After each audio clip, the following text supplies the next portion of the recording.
और जी private level के लिए कितनी इन्वेस्टमेंट चाहिए होती है? अगर मुझे अपना पीएल स्टार्ट करना है तो मेरे पास कितनी इन्वेस्टमेंट होनी चाहिए, कितना पैसा मेरे पास होना चाहिए, वो कौन कौन से एक्सपेंसेस हैं जो कि मुझे 100% बेयर करने होंगे, एंड वो कौन से तरीके हैं जिनसे मैं उन एक्सपेंसेस को कम कर सकता हूँ। अब ये वो तमाम क्वेश्चंस हैं जो कि हर उस बंदे के माइंड में आते हैं जो भी पीएल करना चाहता है, और आपके माइंड में चीजें आनी भी चाहिए। अगर आप एज ए इन्वेस्टर भी काम कर रहे हैं, आप अगर एज ए वीए भी काम कर रहे हैं, तब भी आपके सामने पिक्चर बिल्कुल क्लियर होनी चाहिए कि मैं अगर पीएल करना चाहता हूँ 2024 में, 2024 में अगर मैं अमेजोन के ऊपर प्राइवेट लेवल करना चाहता हूँ तो मेरे पास कितनी इन्वेस्टमेंट होनी चाहिए। ठीक है। एंड अगर कोई आपसे ये कहता है कि $10,000 है या $20,000 लगेंगे, जो गलत है, $20,000 नहीं लगते, वो भी अगेन हम इस चीज को डिस्कस करेंगे। लेकिन फिर भी अगर कोई आपसे कहता है कि इतनी इन्वेस्टमेंट आपकी लगने वाली है, तो आपको पता तो होना कि कहाँ लगने वाली है। ठीक है। कौन कौन से एक्सपेंसेस हैं जो कि मुझे कवर करने होंगे, जो मुझे बेयर करने होंगे, जिनकी कॉस्ट मुझे पे करनी होगी। एंड अगेन फिर रिटर्न कब आता है, प्रॉफिट कब आता है, वो तो फिर बात की बात होती है। ठीक है। सो अब अगर एज अ इन्वेस्टर काम करें तब भी एक चीज आपको क्लियर होनी चाहिए, और अगर आप एज अ वीए काम करें तब भी आपको हर एक चीज का, हर एक एक्सपेंस का पता होना चाहिए। क्योंकि जब भी आप किसी क्लाइंट के साथ मीटिंग करेंगे तो उसका सबसे बड़ा सवाल आपसे यही होगा, ठीक है, कि मेरे पास कितना पैसा हो, कितना पैसा मुझे लगाना है, कहाँ लगाना है। ठीक है। अच्छा, यहाँ पर ना बहुत सारे लोग हैं जो अभी रिसेंट टाइम में जो अप्रोच कर रहे हैं, टीम को अप्रोच करते हैं, और उनकी जो दुख भरी एक दास्तान होती है वो ये होती है कि जी हमने पीएल स्टार्ट किया था और हमने एक बीए को हायर किया, जो उसने कहा हमने वही किया, हमने इन्वेस्टमेंट भी लगाई, प्रोडक्ट भी लॉन्च कर दी, सब कुछ कर दिया, लेकिन हम नाकाम हो गए, सारी की सारी इन्वेस्टमेंट जो है हमारी डूब गई। ठीक है। अब हम क्या करें? अब क्या करें वो तो बात की बात है। यहाँ पर पहले इस चीज़ को समझना ज़रूरी है कि ऐसा आपके साथ होता क्यों है, अगर आप एज अ इन्वेस्टर काम कर रहे हैं तो। अब जो लोग इन्वेस्टमेंट करते हैं वो एक बहुत बड़ी गलती ये करते हैं कि वो सीखते नहीं हैं। ठीक है। लाइक ठीक है, यहाँ तक बात समझ में आती है कि आप कहीं जॉब कर रहे हैं या आप कहीं बिजनेस कर रहे हैं और आपके पास टाइम नहीं है। ठीक है, टाइम कम है आपके पास, लेकिन फिर भी आपको ये तो पता होना चाहिए, इतनी बेसिक्स तो आपको पता होनी चाहिए ना, कि आप किस मॉडल में काम कर रहे हैं, वो मॉडल है क्या। लेकिन अगर आप प्राइवेट लेवल कर रहे हैं तो प्राइवेट लेवल होता है क्या, इसका मतलब क्या है। ठीक है, कितनी इन्वेस्टमेंट चाहिए, और सिर्फ इतना काफी नहीं है कि इतनी इन्वेस्टमेंट चाहिए, लेकिन अगर तो आपको बता रहे हैं कि 10,000 चाहिए, तो सिर्फ इतना जानना काफी नहीं, कहाँ लगने वाला है पैसा, वो आपको पता होना चाहिए। ठीक है। क्योंकि अगर वो आपको नहीं पता तो कोई भी बंदा आपको बिल्कुल आराम से बेवकूफ बना सकता है। अगर मैं आपको यहाँ पर सिंपल एक एग्जांपल दूं, फॉर एग्जांपल अगर मैं एक इन्वेस्टर हूँ, सपोज कर लेते हैं कि मैं इन्वेस्टमेंट कर रहा हूँ और मैं पीएल के ऊपर काम करना चाहता हूँ, और मुझे कोई बताता है कि जी इसके लिए आपको ट्रेडमार्क करवाना पड़ेगा। ठीक है। अब मुझे बिल्कुल नहीं पता कि ट्रेडमार्क क्या भला है, किस चीज़ का नाम है, किस तरह होता है, क्या होता है, मुझे कुछ भी नहीं पता। ठीक है। तो मैं उसी बंदे से पूछूंगा कि अच्छा बताओ क्या करवाना है, किस तरह करवाना है, और इसके ऊपर कितना पैसा लगेगा। अब वो मुझसे कहता है कि जी इसके ऊपर फॉर एग्जाम्पल $1,500 आपके लगने वाले हैं। ठीक है। और मैं उसको $1,500 पे कर देता हूँ, तो आपको पता है मैंने अपना कितना नुकसान किया?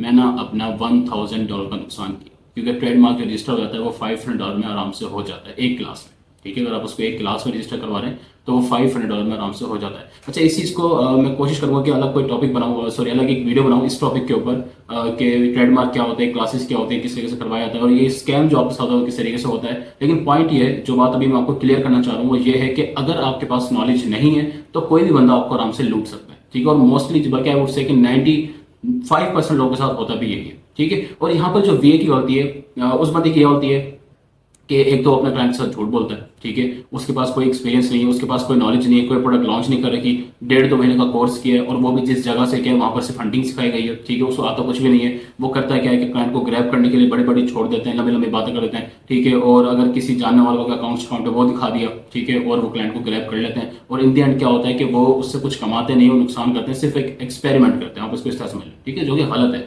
अब यहाँ पर again I know this thing कि एक जो वीए होता है उसका भी कसूर ऐसा इसलिए नहीं होगा, हम उसको ब्लेम नहीं कर सकते, क्योंकि वो एक्सपीरियंस कहाँ से ले। ठीक है। जिन इदारों से वो सीखते हैं वहां पर वो ना तो कोई मेंटोर सपोर्ट देते हैं, ना कोई सीनियर की सपोर्ट साथ होती है। ठीक है। ना उनको कोई बताने वाला, ना कोई समझाने वाला, बस 2 महीने का कोर्स करवाया, 2-2.5 महीने कोर्स के बाद अल्लाह हाफिज कर दिया। ठीक है। सो अब अगेन इस चीज को किस तरह कवर करना है, मैं वीएस के लिए बात कर रहा हूँ कि आप लोगों ने जहां से सीखा है, ठीक है, उन्हीं मेंटोर्स के पास आपने वापस जाना है, उनसे कहना है कि जी आप हम अपने साथ रखें, क्योंकि एक क्लाइंट अगर हमारे पास आता है हम अकेले उसकी लॉन्च को नहीं कर सकते। ठीक है।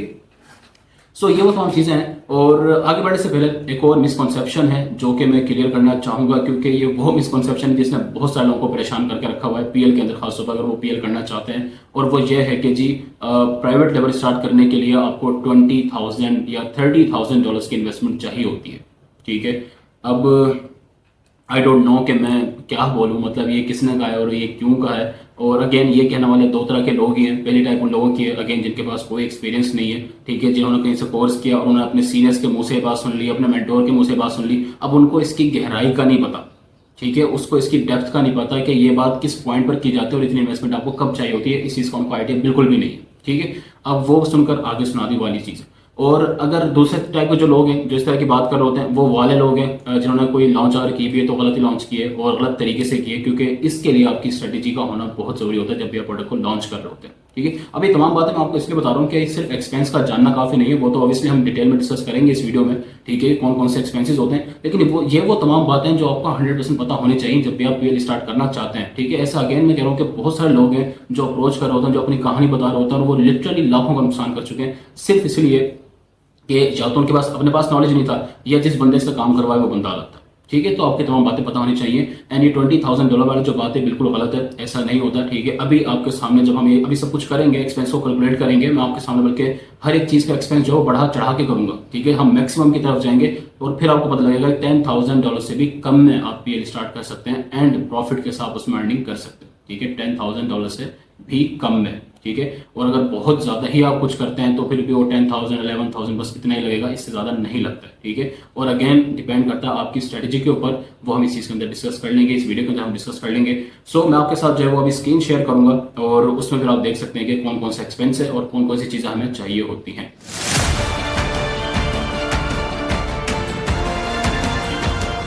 ओके जी, आप देख सकते हैं कि हमें जो पीएल स्टार्ट करने के लिए जो चीज़ें हमें चाहिए होती हैं वो ट्रेडमार्क है, एलएलसी है, यूपीसी बारकोड है, प्रोडक्ट फोटोग्राफी है, पेड रिव्यूज़ हैं, अमेजोन फी है।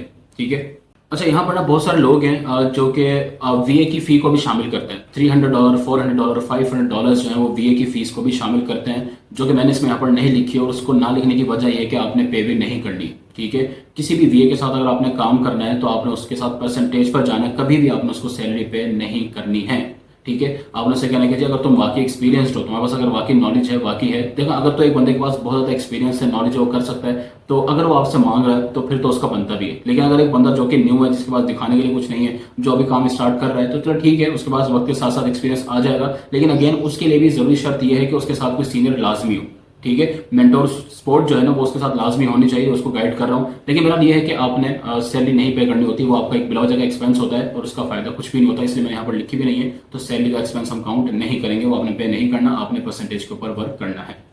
ओके जी, अगर हम बात करें ट्रेडमार्क की, जो सबसे पहला आपका एक्सपेंस होता है, ट्रेडमार्क क्या है जी? ट्रेडमार्क आपको बेसिकली अपने अपने ब्रांड का जो लोगो होता है, ठीक है, जो उसका नाम है, अगर वो वर्ड मार्क है या फिर वो पिक्चर मार्क है, वो आपके ऊपर डिपेंड कर होता है कि आपने किस टाइप का लोगो अपना रजिस्टर करवाना है, तो उसको हम क्या कहते हैं? ट्रेडमार्क करवाना कहते हैं। अब ये आप दो तरीकों से करवा सकते हैं। इसमें आप अमेजोन की सर्विस बाय कर सकते हैं, जो कि अमेजोन की डायरेक्ट सर्विस नहीं है, इनडायरेक्ट है। इनडायरेक्ट इसलिए कि अमेजोन जिनके थ्रू अमेजोन करवाता है वो अमेजोन के वेरीफाइड होते हैं। ठीक है, आप सेलर सेंटर पर जाते हैं, वहां पर जाकर आप चेक करते हैं, तो वहां पर जो है जो लॉ फर्म्स होती हैं जो अमेजोन की वेरीफाइड होती हैं, ठीक है, जो लीगल टीम्स होती हैं, आप आसान लफ्जों में समझ लें, तो वो आपको क्या करती हैं? ये ट्रेडमार्क आपको करवा देती है। लेकिन उनसे करवाने का जो नुकसान है, दो बड़े नुकसान है।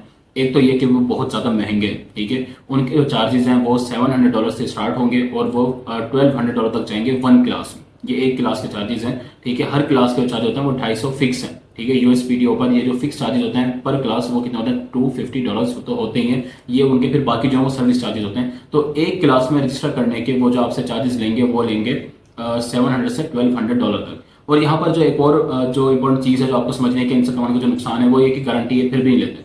ठीक है, फॉर एग्जाम्पल, क्योंकि ट्रेडमार्क जो आपके पास जो रजिस्ट्रेशन नंबर होता है ट्रेडमार्क का, वो तो आपको मिल जाता है विद इन अ डे और या फिर 2-3 दिन में आपको मिल ही जाता है। ठीक है, जो कि आपकी ब्रांड रजिस्ट्री के लिए इंपॉर्टेंट होता है। अमेजोन के ऊपर जो आपने ब्रांड रजिस्ट्री करनी होती है उसके लिए आपको जो ट्रेडमार्क का फाइल नंबर कह लें, रजिस्ट्रेशन नंबर कह लें, वो आपको मिल जाता है, उससे आपकी ब्रांड रजिस्ट्री आराम से हो जाती है। ठीक है, और ट्रेडमार्क को रजिस्टर होने में तो पूरा साल लग सकता है। ठीक है, 1 साल का टाइम तो यूएसपीटीओ की तरफ से 1 से 1.5 साल भी लग सकता है।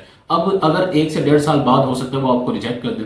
यूएसपीटीओ जो है वो हो सकता है कहते हैं कि जी हम तो आपका ट्रेडमार्क में फॉर एग्जांपल ये मसला है, यहाँ पर ये प्रॉब्लम है, और वो रिजेक्ट कर देते हैं। तो ये जितने भी लॉ फर्म्स होती हैं ये गारंटी नहीं लेती हैं। ठीक है, मतलब अगर आप ये कहेंगे ना इनसे कि जी अब ये हमारा मसला हो गया, तो आपसे कहेंगे ठीक है, अगर आपने इनको सही करवाना है, इस मसले के आपने सॉल्व करवाना है, तो उसको आपको हमें अलग से पे करना होगा। ठीक है, सो वो चाहे लॉ फर्म्स है चाहे वो कोई नॉर्मल बंदा है, कभी भी इस चीज़ की गारंटी कोई नहीं दे सकता आपको कि जी वो आपको एक्सेप्ट होगा नहीं होगा। हर किसी का काम जो होता है वो इतना होता है कि वो फाइलिंग करता है। ठीक है, वो आपकी इन्फॉर्मेशन लेगा, तमाम कंपनी की जो भी डिटेल्स वगैरह होते हैं जिसके ऊपर भी आपने करवाना है, वो तमाम प्रोसेस करके आपको रजिस्ट्रेशन नंबर जो होता है वो आपको प्रोवाइड करना होता है, जिसके थ्रू आपकी ब्रांड रजिस्ट्री हो जाती है। जब भी कोई इतना काम कर देता है तो या बस उसकी जो गारंटी होती है, जो उसकी जिम्मेदारी होती है, वो इसी हद तक होती है। ठीक है, सो ये काम कोई भी कर सकता है। मतलब पाकिस्तान में अगर आप सर्विस की सप्लाई करेंगे तो वो लोग भी ये काम कर सकते हैं आराम से। और वो जो पाकिस्तान ऑब्वियसली क्योंकि कम प्राइस में यहाँ पर है, लो रेट है सर्विसेज का, तो यहाँ पर आपको ये चीज़ $500 में आपकी एक क्लास में आराम से हो जाएगी। तो इसके लिए आपको जो है वो IP एक्सेलेटर को आपको इतना ज़्यादा पे करने की ज़रूरत नहीं है, ठीक है। और दूसरा जो हमारा एक्सपेंस है यहाँ पर वो है LLC का। अब LLC जो है ना वो भी बिल्कुल सेम चीज़ है कि LLC में अगेन यहाँ पर जिस तरह लिखा हुआ भी है कि 500 से 800 तक आपका एक्सपेंस जो है वो हो सकता है। अब इसमें होता ही है बेसिकली कि आप ये डिपेंड कर होता है आपकी स्टेट के ऊपर, ठीक है। आपकी स्टेट के ऊपर ये डिपेंड कर रहा होता है। और अगर आप किसी महंगी स्टेट में करवाएंगे जहाँ पर टैक्सेशन जो है वो ज़्यादा है थोड़ी सी, ठीक है, मामला टैक्स के ज़्यादा होते हैं, तो फिर वो क्या करते हैं कि जी आपको टैक्स वहाँ ज़्यादा पड़ता है, वो आपके लिए से भी महंगी पड़ती है, ठीक है। सो रिकमेंडेड जो है वो फिर भी फ्लोरिडा है और टेक्सास है। फ्लोरिडा जो है वो आपकी थोड़ी सस्ती पड़ जाती है, तो आप उसी में करवा लें, क्योंकि प्राइवेट लेवल के अंदर कोई बहुत ह्यूज रोल नहीं है LLC का, है तो सही लेकिन कोई बहुत बड़ा रोल नहीं है, इसलिए आप कहीं भी करवा लेंगे तो ठीक है। तो आप वहाँ से स्टार्ट ले सकते हैं। तो फ्लोरिडा में अगर आप करवाएंगे तो वो आपकी 500 तक आराम से बन जाएगी, ठीक है। सो हम यहाँ पर इसलिए यहाँ पर लिखा हुआ है 500 से। और अगर आप टेक्सास में करवाना चाहेंगे तो वो आपके 800 तक जा सकती है। सो यहाँ पर अगेन ये हमारा एक्सपेंस होता है LLC का। उसके बाद अगर हम बात करें कि जी UPC बार कोड है आपके, वो आपको बाय करने पड़ते हैं। UPC बार कोड क्या होता है कि आपकी जो प्रोडक्ट होती है उसके ऊपर आपने एक बार कोड को लास्ट में लगाना होता है, और ये आपकी प्रोडक्ट को बताता है कि ये इस बंदे की प्रोडक्ट है, ये इस सेलर की प्रोडक्ट है, वो आपको ऑथेंटिकेट कर रहा होता है। तो इन फ्यूचर अगर आपकी इन्वेंट्री गुम हो जाती है कहीं या कोई और क्लेम करता है उसको, तो वो फिर आप उसको उसके ऊपर लीगल एक्शन ले सकते हैं, क्योंकि आपने ये जो आपके जो UPC बार कोड्स होते हैं वो आपने परचेज कर रखे होते हैं, ठीक है। तो हमारा एक ये भी एक्सपेंस होता है। और इसके चार्जेस कितने हैं, ये आपने GS1 से ही परचेज करना है, GS1 के अलावा आपने कहीं से परचेज नहीं करना होता इसको। और GS1 के ऊपर जो इसके चार्जेस हैं वो $30 हैं। इसके अलावा जो हमारे और एक्सपेंस होता है वो है प्रोडक्ट फोटोग्राफी का, ठीक है। ये प्रोडक्ट फोटोग्राफी में क्या होता है कि जब आपकी प्रोडक्ट तैयार हो जाती है, लाइक अलीबाबा से आपने सोर्सिंग कर ली और उसके बाद जो है आपने प्रोडक्ट तैयार करवा ली, अब आपने उसकी पिक्चर्स लेकर अमेजोन के ऊपर अपलोड करनी होती है, ठीक है। मतलब अपनी लिस्टिंग के ऊपर, जब आप लिस्टिंग क्रिएट करते हैं तो उसमें आप क्या करते हैं, अपनी जो पिक्चर्स होती हैं, वीडियोस वगैरह होती हैं, वीडियोस तो आपको बाद में आपके पास ऑप्शन आता है, वो बेसिकली A+ कंटेंट होता है, ठीक है। और उसका ऑप्शन आपके पास तब आता है जब आपकी ब्रांड रजिस्ट्री हो जाती है, ठीक है। तो उससे पहले जो है वो पिक्चर्स अपलोड करने का आपके पास ऑप्शन होगा और वो आपको अपलोड करनी होती है। तो उसके लिए जो आपको फोटोग्राफी करवानी होती है वो अगेन उसका जो एक रेट है वो $100 तक है वैसे, लेकिन अगेन ये आपकी इसके ऊपर लिखा हुआ भी है कि ये हाईली जो है निगोशिएबल है। मतलब जिनसे भी आप ये सर्विस बाय करेंगे, जिनसे भी आप ये सर्विस परचेज करेंगे, तो उनसे क्या आप निगोशिएट करके इस प्राइस को आप कम भी करवा सकते हैं। ये हो गया। अच्छा जी, एक और जहाँ पर ये बड़ा इंपॉर्टेंट टॉपिक है। अब मेरा वैसे सही बताऊँ, मेरा दिल कर रहा है कि मैं आपको डिटेल में इन चीज़ों को समझाऊं, लेकिन ऑब्वियसली ये वीडियो जो है उसका मैं चाह रहा हूँ कि टॉपिक से हटे ना, ठीक है। वरना ये हर एक टॉपिक ऐसा है जिसके ऊपर एक सेपरेट वीडियो बन सकती है, ठीक है। इतना डिटेल में डिस्कस होने वाला है और हर टॉपिक जो है ये बहुत ज़्यादा इंपॉर्टेंट है, चाहे वो ट्रेडमार्क का LLC का है, वो पेड रिव्यूज़ हैं या वो फोटोग्राफी है, हर एक का PL के अंदर बहुत बड़ा रोल होता है। ओके जी, रिव्यूज जो हैं अगेन ये बहुत इंपॉर्टेंट रोल प्ले करते हैं और ये आपको पेड ही परचेज करने पड़ते हैं स्टार्ट में, तो ठीक है। क्योंकि जब आपकी लिस्टिंग के ऊपर अगर तो ऑर्गेनिक आ रहे हैं तो अच्छी बात होती है, लेकिन ऑर्गेनिक आपके स्टार्ट में आते नहीं है, तो आपको पेड रिव्यूज ही करने पड़ते हैं। और यहाँ पर जो पेड रिव्यूज हैं ये इसमें भी 2-3 तरह के टाइप्स होती हैं, या इसमें आप कह लें कि 2-3 चीज़ें शामिल होती हैं, ठीक है। एक तो ये है कि आप जो है वो पिक्चर्स के साथ रिव्यूज ले रहे हैं तो उसकी अलग कॉस्ट होती है। अगर आप इसे रेटिंग के साथ ले रहे हैं, मतलब आपको आपने देखा होगा वो 5 स्टार रेटिंग भी होती है, ठीक है, वो भी परचेज की जाती है। तो अगर आप उसके साथ ले रहे हैं तो उसके अलग चार्जेस होंगे। और अगर आप वीडियो रिव्यूज ले रहे हैं, मतलब एक सेलर है वो आपकी प्रोडक्ट का जो है वो पूरा एक रिव्यू बनाएगा, ठीक है, वीडियो बनाएगा और उसके साथ रिव्यू देगा, तो इस हिसाब से जो होती है इसकी प्राइसेस होती हैं $10 से $15 तक, ठीक है। लोग ज़्यादा भी चार्ज करेंगे, लेकिन अगेन आपने निगोशिएट करना है उनसे। और आपको जो स्टार्ट में तकरीबन मतलब आपके जो इनफ रहेंगे वो 8 से 10 रिव्यूज होते हैं, वो इनफ रहते हैं। उसके बाद जो है हमारी अमेजोन की फ़ी है, और अमेजोन की जो फ़ी है वो आपके उस वक्त चार्ज होना स्टार्ट होती है जब आपके अकाउंट पर सेलिंग होती है, ठीक है। या आप जब लिस्टिंग कर लेते हैं तो आपके अकाउंट के ऊपर जो फ़ी चार्ज होना स्टार्ट हो जाती है। अब बेसिकली तब होती है जब आपके पास ऑर्डर बनाना स्टार्ट हो जाता है, ठीक है। और समटाइम्स जो अमेजोन लिस्टिंग के ऊपर भी चार्ज करना स्टार्ट कर देता है, तो अमेजोन की मर्जी होती है वाला हिसाब है। लेकिन अगर आप इसको अगर फॉर एग्जाम्पल अगर लिस्टिंग की है और उसके ऊपर सेल्स नहीं हुई है, तो आप अमेजोन को क्लेम भी कर सकते हैं और उससे वापस भी चार्जेस अपने ले सकते हैं। इन मतलब कुछ केसेस में चीज़ काम कर जाती है, कुछ केसेस में नहीं करती है, ठीक है। लेकिन अगर सेल्स हो गई है तो फिर तो अमेजोन 100% आपसे चार्ज करता है अपनी फ़ी को, ठीक है। लेकिन अगर आपने सिर्फ अकाउंट बनाया है तो फिर अमेजोन चार्ज नहीं करता, ठीक है। लाइक ऐसा नहीं, अगर फॉर एग्जाम्पल मैंने अकाउंट बना लिया तो अब ये नहीं कि हर महीने अमेजोन में उसके ऊपर सेलिंग कर रहा हूँ, नहीं कर रहा, मैंने उसके ऊपर कोई लिस्टिंग की है नहीं की है, ठीक है।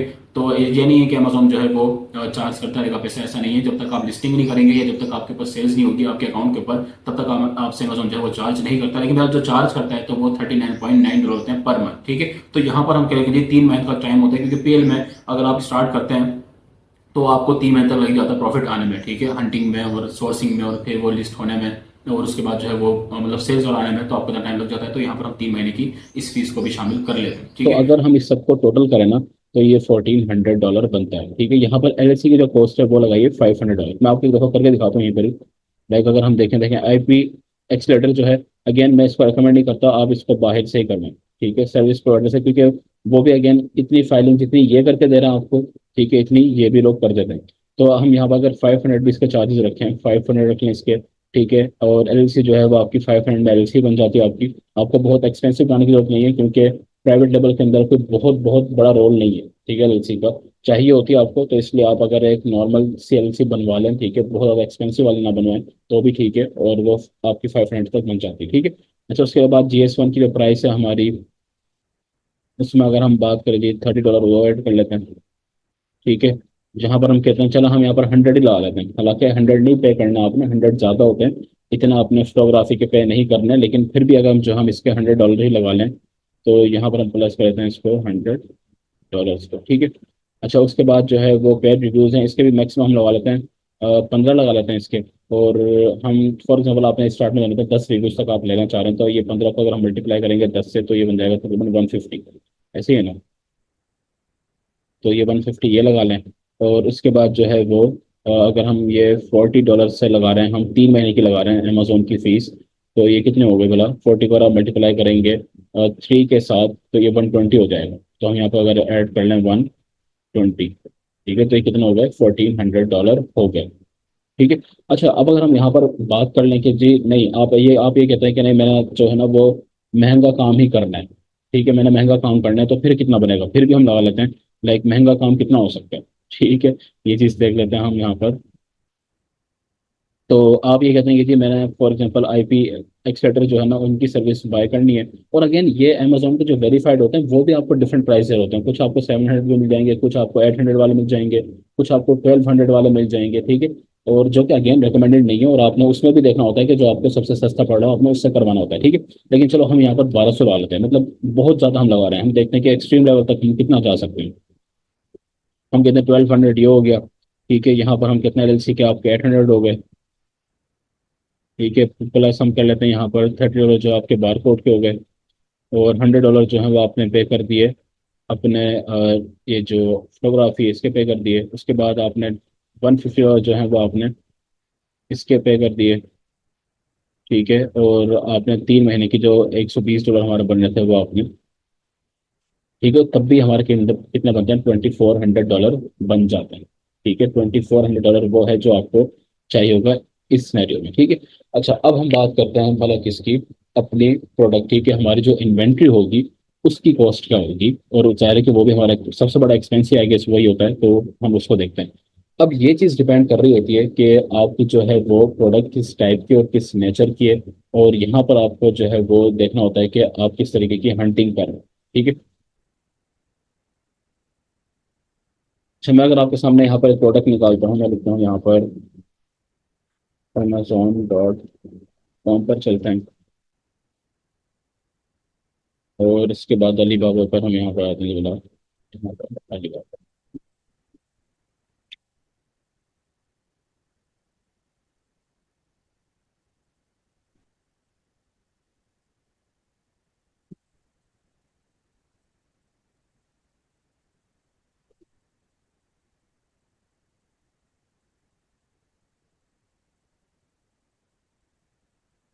अभी फॉर एग्जाम्पल मैं आपके सामने एक प्रोडक्ट जो है वो सर्च कर रहा हूँ, ये रैंडम प्रोडक्ट है, ठीक है, जरूरी नहीं है कि यही प्रोडक्ट होगी, ऑब्वियसली वो आपने हंटिंग करनी होती है, उसका प्रॉपर क्राइटेरिया होता है। और सबसे इम्पोर्टेंट जो फैक्टर है आपका, जो एक बहुत बड़ा रोल प्ले करता है आपकी कामयाबी में या फिर आपकी नाकामी में, वो आपकी प्रोडक्ट हंटिंग ही होती है। ठीक है, लेकिन मैं यहाँ पर जस्ट आपको एक आइडिया देना चाह रहा हूँ कि अगर आप एक प्रॉपर स्ट्रेटजी के साथ जाते हैं, तो फिर आपको कितनी कॉस्ट पड़ सकती है इन्वेंट्री की। फॉर एग्जाम्पल ये प्रोडक्ट है, ठीक है, मैं ये देखता हूँ कि जी ये प्रोडक्ट है, मेरा क्राइटेरिया के हिसाब से पूरी है, और मैं ये प्रोडक्ट परचेज कर रहा हूँ। ठीक है, तो मैं जाऊँगा अलीबाबा पर, और मैं जाकर देखता हूँ कि अलीबाबा पर मुझे ये कितने की मिलती है। ठीक है, हमारी प्रोडक्ट का नाम क्या है भला? डॉग हार्नेस है। ठीक है, मैं यहाँ से कॉपी कर लेता हूँ और अलीबाबा पर इसको चेक करता हूँ।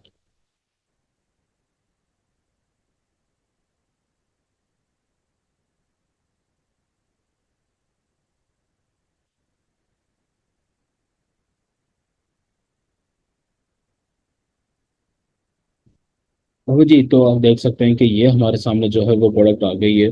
और अगर ये वाली प्रोडक्ट को हम देखें तो ये एग्जैक्ट यही वाली प्रोडक्ट है जो कि अमेजोन के ऊपर सेल हो रही है। ठीक है, ये वाली प्रोडक्ट है। ठीक है, ये डॉग हार्नेस बिल्कुल आई थिंक एग्जैक्ट ही है ये।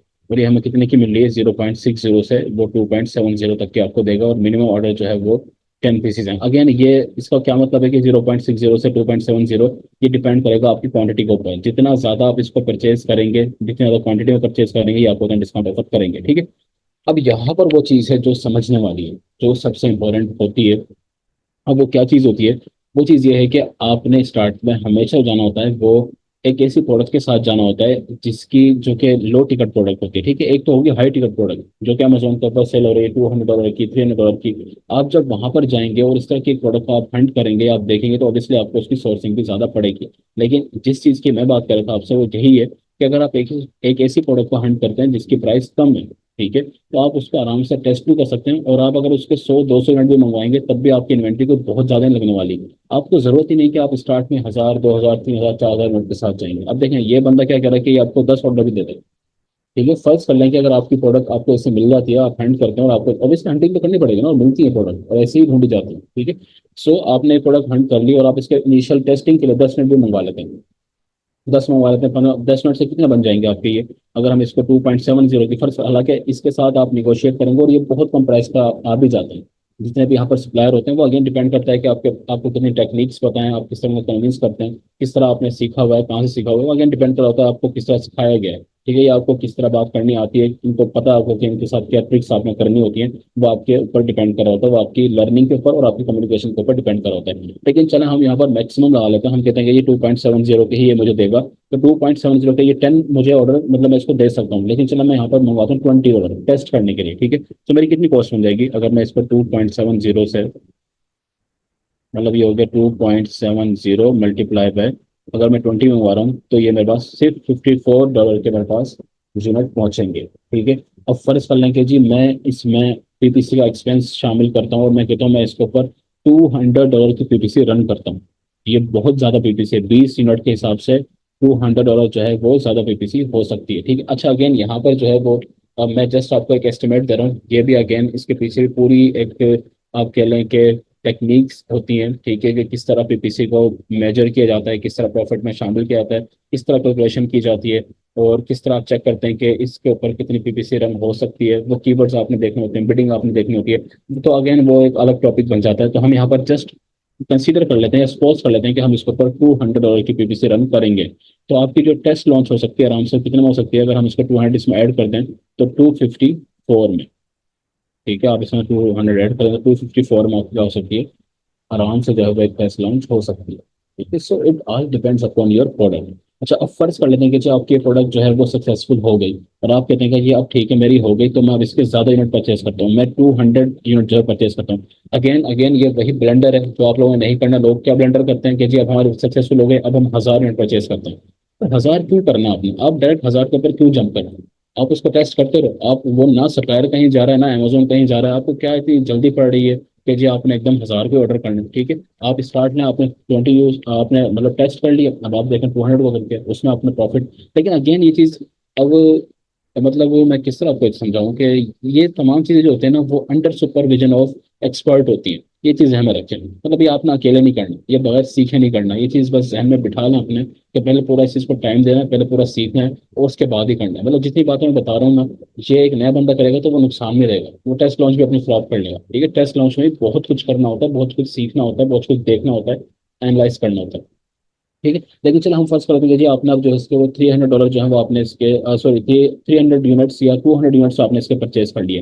हम 200 के साथ जाएंगे स्टार्ट में, तो आपने 200 अगर आप, और अब यहाँ पर आप ये देखेंगे जब आप 200 यूनिट परचेज करेंगे तो आपको प्राइस भी कम देगा। ठीक है, क्योंकि अगर आप देखें ना, अगर आप उससे 10 यूनिट परचेज करें तो आपको देगा 2.70। ठीक है, लेकिन जब आप इसे 200 परचेज करेंगे तो 100% ये आपको कम प्राइस देगा। लेकिन हम फिर भी जो है वो इसी प्राइस पे निकाल लेते हैं। ठीक है, तो हम कहते हैं ये 2.70 मल्टीप्लाई बाय 200। ठीक है, तो आपकी इन्वेंट्री कितने की बन गई, 540 की आपकी क्या बन गई, इन्वेंट्री बन गई। अब मुझे बताएं कि आप इसके ऊपर कितनी की भी चलाएंगे, आप 1000 की चला लें, 2000 की चला लें, 3000 की चला लें। मैं कहता हूँ आप 5000 की भी चलाएं तो 5000 प्लस 540 कर लें, तो कितना बन जाएगा ये, इसमें ऐड करना 5000। हालांकि इतनी ज्यादा पीपीसी लगती नहीं है, लेकिन चले आप लगा लें पीपीसी के ऊपर, ठीक है। चलो फिर होता है कि पीपीसी के ऊपर बड़ा आता है तो देख लो, अभी 5000 हमने लगा लिया, तो ये तकरीबन आप समझ लें कि ये 5500 की आपकी, $5500 की आपकी हो गई, ठीक है। अच्छा, $5500 हमारा ये था। और यहाँ पर हमने जो 1400 लगाया था, लेकिन हमने क्या कहा था कि हम मैक्सिमम लगा रहे हैं, ठीक है। हमने मैक्सिमम जो लगाया था, मेरे ख्याल में पता नहीं 2200 या 2400 बना था। वो आप अभी वीडियो को अगर बैक करके देख लेंगे, जो हमने मैक्सिमम अभी लगाया था। चलो हम 2400 डाल लेते हैं, मुझे अभी एग्जैक्ट याद नहीं है कि कितना बना था वो। तो हम यहाँ पर 2400 भी अगर ऐड कर लें, ठीक है, मतलब इसी के अंदर, तो इसके अंदर हम ऐड कर दें 2400, ठीक है। तो ये कितना बन गया, 7940, ठीक है। मतलब तकरीबन आप समझ लें कि $8000, ठीक है, आपकी प्रोडक्ट लॉन्च हो रही है। और हमने देखा कि सारा एक्सपेंसेस के अंदर शामिल कर लिया। बल्कि हमने बहुत ज़्यादा, पीपीसी के ऊपर 5000 कभी भी नहीं लगता, इतना ज़्यादा नहीं लगता, इतना आपके 200 यूनिट है, ठीक है। अगर आपने प्रोडक्ट वैसे अच्छी निकाल रखी है, उसका सर्च वॉल्यूम वैसे बहुत अच्छा है, वैसे उसकी वो सेलिंग बड़ी अच्छी है, उसके अंदर वो तमाम जो क्राइटेरिया हम पूरा कर रहे होते हैं, हमने एक विनिंग प्रोडक्ट अगर फाइंड कर रखी होती है, तो $5000 आपका कभी भी नहीं लगता है। लेकिन मैंने यहाँ पर जस्ट आपको समझाने की लगा थी कि जो लोग ये क्लेम कर रहे होते हैं ना, अगेन भाई, अब क्यों कर रहे होते हैं, क्योंकि किया हुआ ही नहीं है, मसला तो यही है। कभी काम किया हो, कभी ये चीजें की हो, तो पता हो कि चीज इस तरीके से वर्क करती है। अब मुझे बताओ कि $20,000 कहाँ लग रहा है। मतलब हमारा तो यहाँ पर एक सारा खेल ही खत्म हो गया 8000 में, ठीक है। आप अगर अगली दफा फर्ज कर लें कि अगली दफा हम इसको $300 भी मंगवाते हैं, सॉरी 300 यूनिट्स भी मंगवाते हैं, या अगर हम 400 भी मंगवाते हैं, 500 भी मंगवाते हैं, तो कितने को बन जाएगा हमारा। अगर आपकी प्रोडक्ट चल पड़ती है तो आप हिसाब किताब लगा लें। मुश्किल से फिर भी वो 10 11 12 पर जाकर रुक जाएगी, तो ये 20,000 वाला क्या हिसाब है, ठीक है। सो अब ये सवाल आपने उनसे करना जो आपसे पूछे ना, जो जो आपके सामने बात करे, कोई भी है जिसने भी एक बात कही आपके सामने, तो आपने उसकी वीडियो दिखानी है। और आपने उससे कहना है कि अगर पहली बात है कि इसमें कोई गलती निकाल कर दिखाए, ठीक है। और दूसरा है कि फिर वो अपना बताए कि उसने कहाँ से 20,000 सुना है, या उसने देखा है, ठीक है। नोट सुना है, सुनने को तो बहुत जगह सुना होगा, देखा कहाँ पर है, किया कहाँ पर है उसने 20,000, ठीक है। तो $20,000 नहीं लगता है। ये आपके सामने पूरी कैलकुलेशन है, सब चीज़ है, ठीक है। और अगेन ये अगेन सारी चीज़ डिपेंड करती है आपके हंटिंग के ऊपर, और आपके नॉलेज के ऊपर, आपके एक्सपीरियंस के ऊपर, ठीक है, एंड आपके मेंटोर सपोर्ट के ऊपर, एक्सपर्ट सुपरविजन के अंदर, इन तमाम चीज़ों के ऊपर डिपेंड कर रही होती है, ठीक हो गया। अच्छा, यहाँ पर लास्ट में फिर बता दूं कि कुछ लोग जो है वो वीए की सैलरी को इसमें शामिल करते हैं, $300, जो कि आपने पे करनी ही नहीं है, ठीक है। आपने हमेशा परसेंटेज को जाना है, आपने कभी भी सैलरी के ऊपर नहीं जाना है, ठीक हो गया। सो ये वो टोटल एक्सपेंस है, ये वो टोटल बजट ब्रेक डाउन है। अच्छा, अब आप इसमें देखें कि अगर आप चाहें तो आपके पास अगर $10,000 का बजट है, तो आप मजीद के ऊपर पैसा लगा सकते हैं, मजीद चीज़ों के ऊपर। जैसे फॉर एग्जाम्पल, आप बहुत अच्छी फोटोग्राफी कर डालें, अच्छी वीडियोस बनवा लें, उसके ऊपर आप पैसा लगा दें। पेड रिव्यूज़ हैं, उसके ऊपर आप मजीद पेड रिव्यूज़ ले लें, क्योंकि रिव्यूज़ आपकी हेल्प ही कर रहे होते हैं, ठीक है। सो ये तमाम चीज़ें होती हैं।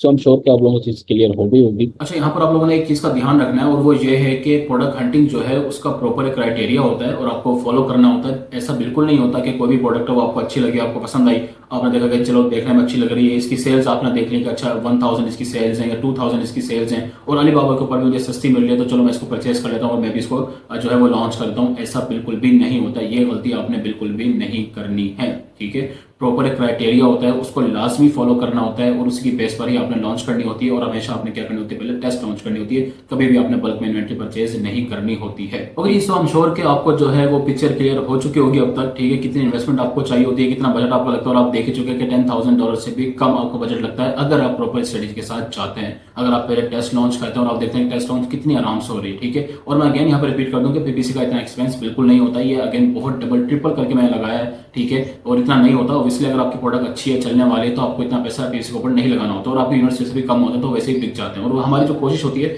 वो भी यही होती है कि हमने ऑर्गेनिकली जो होता है वो रैंक होना होता है, ठीक है। सो पॉइंट यहाँ पर यह है कि तमाम जो गेम है, ये सारा खेल जो है वो इस पीएल के अंदर वो सिर्फ और सिर्फ आपकी स्ट्रेटजी का है, वो आपकी प्लानिंग का है, वो आपकी रिसर्च का है, वो आपके एक्सपीरियंस का है, वो आपके नॉलेज का है, ठीक है। अगर आप ब्लाइंडली स्टार्ट करेंगे या किसी नए बंदे के हाथ में अपने अकाउंट को देंगे, तो वो क्या करेगा जी, पहले इन्वेंट्री जो उनको सिखाया जाता है। अब अगेन मैं अब इस टॉपिक पर क्या ही बोलूं, दिल तो बहुत कुछ करता है वैसे बोलने को, ठीक है। खासतौर पर ये इदारे जो सिखा रहे हैं, जो इतनी महंगी महंगी जो फी चार्ज करते हैं, सिखाने के नाम पर कुछ भी नहीं सिखाया जाता, कुछ भी नहीं बताया जाता, ठीक है। अब स्टूडेंट को आप लोग बताएं ना ये बात, ठीक है, कि इतनी इन्वेंट्री आपने परचेज नहीं करनी है। अब जो स्टूडेंट को बताया जाता है वो ये कि जी पीएल के अंदर जो है वो आपने 1000 यूनिट परचेज करने हैं, आपने 2000 यूनिट जो है वो परचेज करने हैं, क्योंकि जितने ज़्यादा आप यूनिट परचेज करेंगे उतना आपको डिस्काउंट मिलेगा। वो उनको ये नहीं बताते कि अगर परचेज करके फंस गए, ठीक है, आप वो सेंट्स के अंदर जो आपको डिस्काउंट मिल रहा है, जो आपको प्रॉफिट हो रहा है, आप उस चक्कर में जो हज़ारों यूनिट्स की इन्वेंट्री परचेज कर लेते हैं। आप ये सोचें एक मिनट के लिए, अगर वो ना निकल सकी तो फिर हम क्या करेंगे? ठीक है, वो सारी की सारी इन्वेंट्री जो ज़ाया होगी उसका क्या होगा? ठीक है। सो अगेन ये चीज़ जो है, मैं इसमें वीए को बहुत ज़्यादा ब्लेम नहीं करता। मैं इसमें मुझे लगता है कि जो जिम्मेदार लोग हैं वो वही हैं जो कि सिखा रहे हैं, जो गलत सिखा रहे हैं। ठीक है, आप बल्क में इन्वेंट्री तब परचेज करते हैं जब आप टेस्ट कर चुके होते हैं, जब वो प्रोडक्ट आपकी चलने वाली होती है, चल रही होती है, फिर आप जितनी मर्जी उसकी परचेज कर लें, वो बात की बात होती है। और वो भी अगेन ये नहीं कि फिर अगर एक दफ़ा आपने चेक कर ली, जैसे मैंने आपको बताया भी है कि पहले आप 100 यूनिट परचेज करते हैं, 200 या फिर 300 पर जंप करें, फिर उसके बाद जो है आहिस्ता आहिस्ता अपनी इन्वेंट्री को इंक्रीज करते हैं। ऐसा बिल्कुल नहीं होता कि स्टार्ट में आपने 1000-2000 डॉलर की मतलब यूनिट्स की इन्वेंट्री जो परचेज करी, जिसकी प्राइस जो है फिर वो आप कीमत का अंदाजा लगा कि वो 10,000 प्लस ही चली जाती है। ठीक है, सो ये आपके सामने टोटल बजट था जो कि पीएल के लिए चाहिए होता है। आई एम श्योर कि आपकी जितनी भी कन्फ्यूजन हैं वो क्लियर हो चुकी होंगी। इसके अलावा मुझे लगता है कि कोई एक्सपेंस है जो कि इसमें शामिल होना है या होना बाकी रह गया। ठीक है, यही वो तमाम खर्चे होते हैं जो आपके होते रहते हैं। ठीक है।